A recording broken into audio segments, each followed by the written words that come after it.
Hey guys, Delta here, and Star Wars Battlefront is alive!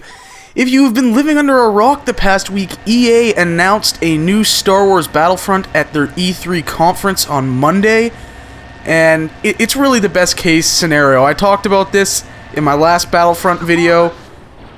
DICE is developing a new Star Wars Battlefront. We have no idea when it's coming. It was really just an announcement trailer. It was a CGI 20-second long trailer just telling us, hey, we are making this. We have, development is just getting underway. DICE is wrapping up Battlefield 4 right now. They're also working on a new Mirror's Edge. Not Mirror's Edge 2, it is a prequel, so a new Mirror's Edge. But they are also working on Star Wars Battlefront. Yes, it's finally happening. And no, this is not Battlefront 3. This is not a sequel to the game we're seeing right now, Star Wars Battlefront 2. This is DICE's own take on the Battlefront series. It's a reboot. So with that in mind, I kind of wanted to take the opportunity to talk about what I want in the game. Let's start off. Lightsabers! Come on, it's Star Wars, you gotta have lightsabers.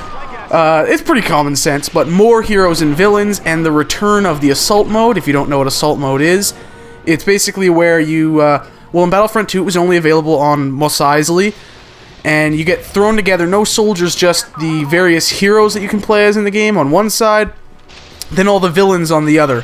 And you just have at it. You know, Darth Vader is fighting up against Han Solo, and Mace Windu against Boba Fett. All these crazy combinations. Those were two less crazy ones. Those are just the ones I thought of right at the moment. Luke Skywalker and Darth Maul, there you go. You get these crazy combinations, seeing all these different, just iconic characters from the movies, both prequel and original trilogy, getting together and having at it, and it's so much fun.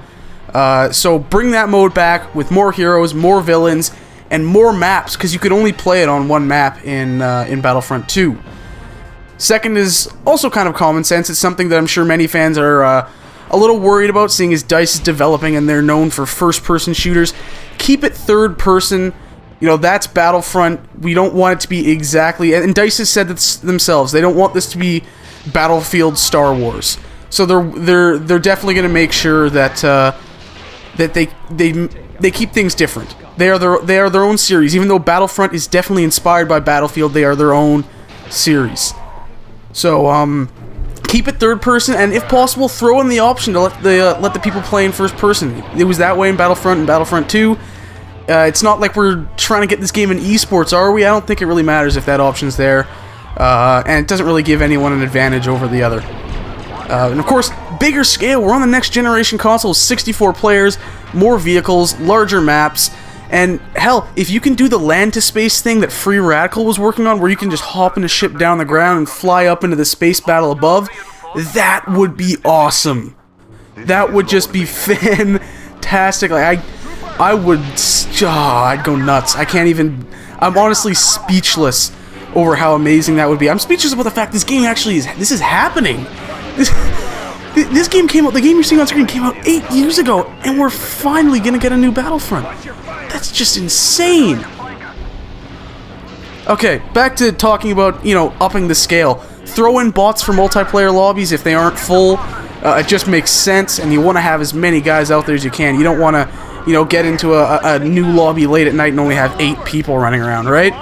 So, let the bots go in there, and then, of course they disappear as more people join.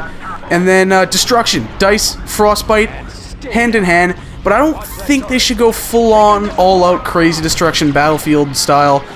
They should keep it a little more micro-destruction, destructible cover. I don't think the entire map should be torn down. It kind of messes with the dynamics of things too much.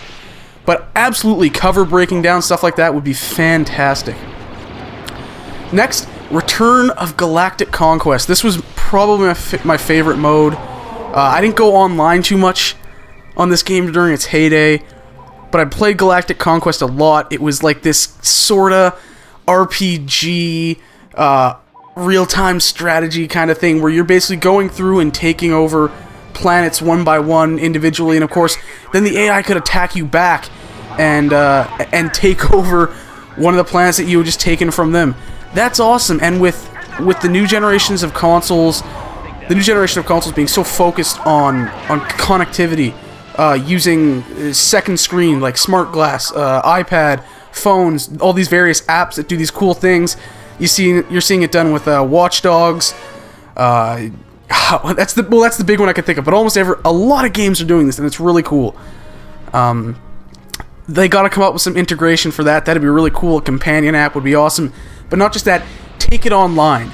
So you've taken a planet, and instead of the AI eventually deciding they're going to attack you and take it back and you have to defend that planet, that's another player off somewhere who's trying to invade the planet you have just taken. How freaking awesome would that be? Get Galactic Conquest online. That would be so much fun. I would play that for hundreds of hours. And finally, we just want this game, but give it to us when it's ready. Like you said at the end of the Mirror's Edge trailer, it's coming when it's ready. Don't give us a half-assed game. EA, I know you're trying to rebuild your reputation with gamers. That's part of the reason why you're giving us a new Battlefront. It's because you know the people want it, but don't screw it up. If you mess this up, if you mess the new Mirror's Edge up, you will have pissed so many people off, and it'll be even harder for you guys to rebuild your reputation. Anyways, I hope you guys enjoyed this video. Like, comment, and subscribe, and if there's any more games you want me to cover specifically that were talked about at E3, leave them in the comments, and I'll do just that.